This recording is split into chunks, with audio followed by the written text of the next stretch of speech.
My name is Vivienne Calloway. Everyone calls me Viv. I am 34 years old. And 4 months ago, I was sitting in my car outside a law office at 11 o'clock at night watching my husband walk out of a building he had told me he would never be near. He didn't see me. He got into his car, checked his phone, and drove away like nothing had happened. And I sat there in the dark, with my hands on the steering wheel, telling myself there was a reasonable explanation. There had to be, because the alternative was something I was not ready to face. But what I found over the next 2 weeks wasn't what I expected. It wasn't an affair. It was something that shook me far deeper than that. And by the time I understood the full truth, I realized my husband hadn't been hiding something from me because he stopped loving me. He had been hiding something from me because someone I trusted completely had been slowly and deliberately destroying everything I had spent 6 years building. Before I tell you what really happened, take a second to like and subscribe and let me know where you're watching from. Now let's begin. I started my event planning company 6 years ago with almost nothing. A laptop, a secondhand desk, and a list of contacts I had built over 3 years working for someone else. The first year was brutal. I worked 7 days a week, took every client I could find, and reinvested every dollar I made back into the business. My husband Marcus supported me through all of it without complaint. He worked his own long hours at an engineering firm and came home tired most nights, but he never once made me feel like my dream was too expensive or too uncertain. He believed in it before I fully believed in it myself. By the 3rd year, the company had grown into something real. A small team, a proper office, a reputation in the city for doing the kind of work that people remembered. We handled corporate events, private celebrations, product launches. I was proud of what we had built. Not just the business, but the life around it. Marcus and I had found a rhythm that worked. We were busy and sometimes stretched thin, but we were together in it. Then 18 months ago, I brought on a business partner. Her name was Diane. We had known each other for years through the industry. She was sharp, well-connected, and had a way of walking into a room and making everyone feel like they had been waiting for her specifically. When she approached me about partnering, I was flattered. She brought capital I needed to expand and a client network I hadn't been able to access on my own. We drew up the paperwork, split the ownership, and I told myself this was the next chapter. For the first few months, everything was good. The business grew faster than it ever had. New clients, bigger contracts, a second hire. Diane was energetic and present, and I genuinely enjoyed working with her. I thought I had made the right decision. But somewhere around the 8-month mark, things started to feel different. Small things at first. A client I had brought in myself would mention something Diane had said to them in a separate conversation I hadn't been part of. A decision would be made about a vendor or a contract before I had been consulted. When I raised it, Diane would apologize smoothly and explain it away, and I would tell myself I was being territorial. That partnership meant sharing control, and I needed to get comfortable with that. But then the financial reports started not adding up. I am not an accountant, but I know my own business.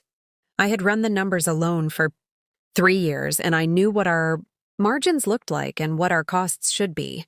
When I started reviewing the monthly reports, I noticed discrepancies. Small ones initially, an expense category that seemed inflated, a vendor invoice I didn't recognize. I brought it up with Diane, and she had an explanation each time. A new supplier, a rate change, a one-time cost, always plausible. Always just enough to close the conversation. But the discrepancies kept appearing. By the time I had been noticing them for 2 months, I had a folder on my laptop with screenshots and printed reports and handwritten notes connecting things that didn't connect properly. I hadn't shown it to anyone yet. I hadn't even fully admitted to myself what I thought it meant. Because it meant admitting that someone I had trusted with half of everything I had built was stealing from me. It was around this time that Marcus started acting differently. It was subtle at first. He would come home and ask careful questions about work. Not the usual "how was your day" questions, but specific ones. How is the Henderson account going? Has the quarterly report come in yet? Have you spoken to your accountant recently? I answered them, but I noticed the pattern. He was circling something without landing on it. Then the late nights started. Marcus had always kept reasonable hours. His work was demanding but structured, and he was usually home by 7. But suddenly he was coming home at 9, sometimes 10. When I asked, he said there was a project running over, a deadline that kept shifting. I believed him the first few times, but then one evening I called his office and no one answered. I called his cell and it rang several times before he picked up. Slightly breathless, and said he was just wrapping up. Something in his voice was off. I told myself I was tired and stressed from everything with Diane, and I was projecting. I told myself Marcus had never given me a reason to doubt him in 6 years. I told myself I was being irrational. But the feeling didn't go away. 2 weeks later, I was driving home from a late client meeting when I passed a law office on the corner of a street I didn't usually take, and I saw Marcus's car parked outside. I recognized it immediately, the small dent on the rear left panel from a parking lot incident 2 years ago. I slowed down and pulled over across the street. The lights in the office were still on. I sat there not entirely sure what I was doing. 15 minutes later, the front door opened and Marcus walked out with a man in a dark jacket carrying a briefcase. They stood on the steps for a moment talking. Marcus nodded several times, shook the man's hand, and then walked to his car. He didn't look around. He got in, checked his phone, and drove away. I sat in my car for a long time after he left. A lawyer. My husband had been meeting a lawyer in secret at 11 o'clock at night, and he had told me he was at the office finishing a project. I drove home slowly. Marcus was already there when I arrived, sitting on the sofa with his laptop looking perfectly normal. I stood in the doorway for a moment watching him. He looked up and smiled and asked how the meeting went. And I smiled back and said fine and went to the kitchen and stood there with my hands flat on the counter trying to breathe evenly. I didn't say anything that night. I needed to think. Over the next 3 days, I watched everything. Marcus continued coming home late. He continued asking careful questions about work. He continued being warm and present with me at home in a way that made the suspicion feel cruel and unfair. But I couldn't unknow what I had seen. On the 4th day, I did something I had never done before in 6 years of marriage. I looked through his phone. He had left it on the kitchen counter while he showered. I picked it up and opened his messages. My hands were shaking. I told myself I would put it down if I found nothing. I scrolled through looking for anything unfamiliar. I found a contact saved only as TR. The messages were sparse and careful. Short exchanges that gave very little away. But one message from 3 weeks ago stopped me completely.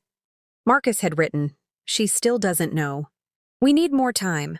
If she finds out before it's ready, she could be in real danger. She still doesn't know." I put the phone down exactly as I had, found it and walked to the bedroom and sat on the edge of the bed. My mind was moving very fast and very slowly at the same time. She still doesn't know. He wasn't talking about a woman he was seeing. The message didn't read like that. But it didn't make sense in any other way either. What danger? Danger from what? From who? I sat there for a long time. Then I made a decision. I was going to find out who TR was. It took me 2 days. I searched the initials against every name in Marcus's professional network. His college contacts, his extended family, nothing matched cleanly. Then on the second evening, I was going through an old email thread from a work event we had both attended 2 years ago, and I found it. A reply from someone named Thomas Reeves, a lawyer. The email signature listed his firm. The address matched the office I had seen Marcus leaving. Thomas Reeves, TR. I sat back in my chair. My husband had been secretly meeting a lawyer named Thomas Reeves for weeks. And whatever they were doing together, Marcus believed that if I found out too soon, I could be in real danger. The next morning, I called Thomas Reeves's office directly. The receptionist answered, and I gave my name and said, I needed to speak with Mr. Reeves regarding my husband, Marcus Calloway. There was a brief pause. Then she said she would pass on the message. I expected to wait days, but 40 minutes later, my phone rang. It was Thomas Reeves. He was quiet for a moment after I said my name. Then he said, Mrs. Calloway, I think it's time we spoke. He asked me to come to his office that afternoon. I rearranged everything and went. I sat across from him in a small conference room with gray walls and a window that looked out onto the street, and he placed a folder on the table between us.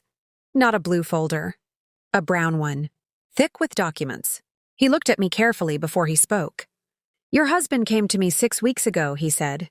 "He had concerns about your business partner." I felt something shift in my chest. He opened the folder. Over the past several months, Marcus had been quietly collecting evidence. Bank records, vendor contracts, internal communications. He brought all of it to me. He turned the folder toward me. "Mrs. Calloway, your business partner has been systematically embezzling from your company. We estimate the total amount taken over the past 14 months is significant." I looked at the documents.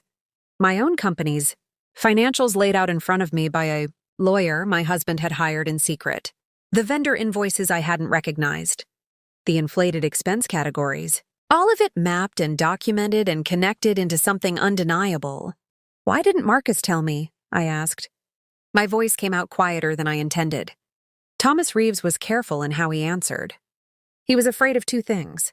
First, that if you confronted her before we had everything documented, she would cover her tracks and disappear with whatever she had already taken.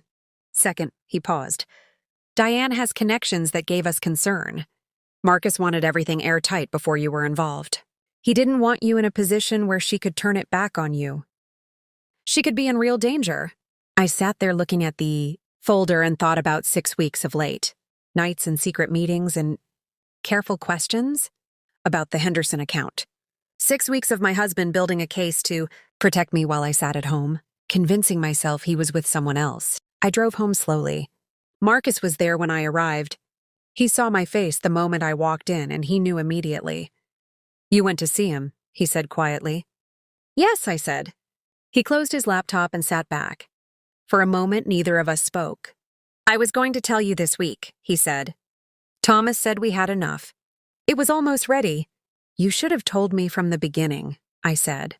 He looked at me steadily. "I know. I've gone back and forth on that 100 times. He was quiet for a moment. "She's not a small problem, Viv. The people she works with, the way she operates. I needed it to be finished before you were anywhere near it." I looked at him for a long time. "I thought you were having an affair," I said. Something crossed his face. "Pain, I think. And then something else." "I know," he said softly. "I could feel you pulling away. I hated it. But I didn't know how to explain without telling you everything, and I wasn't ready to do that yet." I didn't say anything for a moment. Then I asked him how long he had known. He had suspected for 4 months.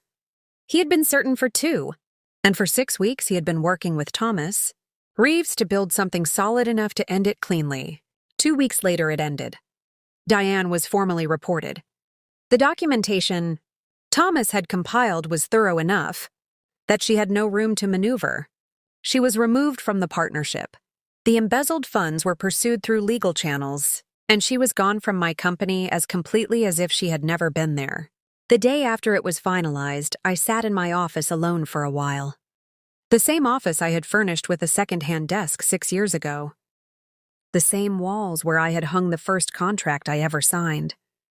I sat there and thought about everything that had happened and everything I had almost done with it. I had been so close to a confrontation that would have destroyed everything.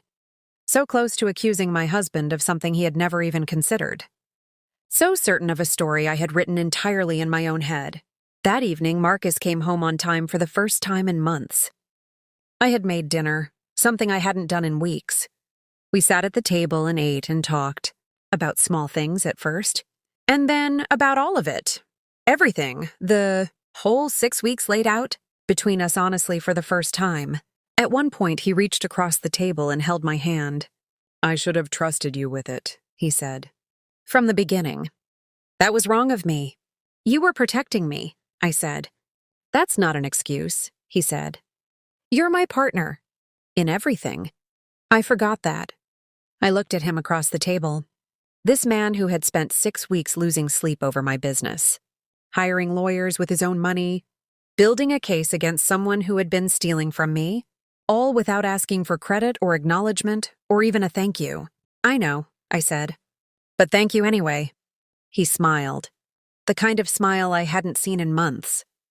The one that reminded me of exactly why I had said yes when he asked me 6 years ago. Some things in life look exactly like the worst thing you can imagine.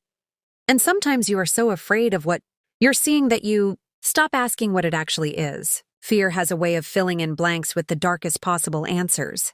And the longer you let it, the more certain those answers start to feel. I thought my husband was hiding the end of our marriage from me. He was hiding the beginning of our fight back. And that is something I will never forget.